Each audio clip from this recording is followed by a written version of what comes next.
Gold volatility, the name of the game on Tuesday. Anthony, it's been kind of a wild morning. What do you think we're going to see first, 1,700 or 1,600 at this point? Well, I tell you the truth, Alex, you know, gold's been flipping around like a fish in a frying pan, okay? It's been testing that $700 level, $1,700 level. We failed it by about $20 overnight last night.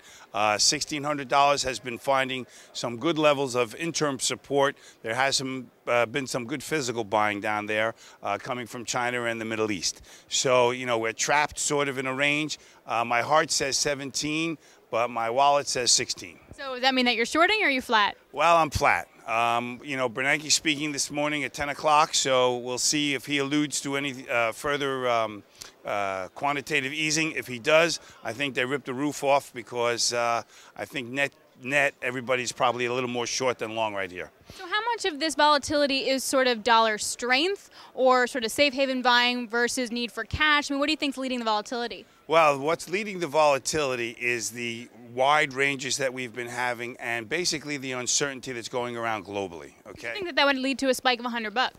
Well, it would, but what's happening is, too, that this transference of monies from equities out of commodities into equities and vice versa has been giving us these levels of volatility. We haven't seen these levels of volume and volatility in gold in quite a number of years. I'm doing this 28 years, and these past couple of months have been absolutely volatile.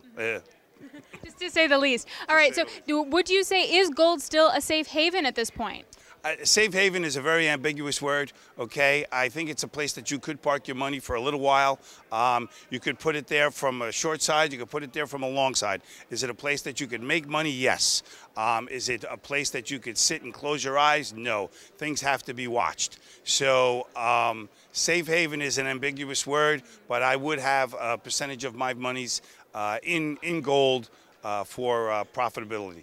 And then last question, if we do see some kind of default, a massive panic, something happens with Italy or Spain in Europe, what happens to gold? Do we see a 10, 15% sell-off, or do you think that we'll see a rush? Well, I think short term you might see a knee-jerk reaction higher. Okay, but bottom line is, if we have trouble globally, okay, here in the United States and here again in Europe, how much of this gold do you really want to hold on to? That's going to be the asset that if you own it, you're going to use to bail yourself out of any economic constraints. All right, thanks, Anthony. I really appreciate it. So gold price is going to stay volatile for the short term.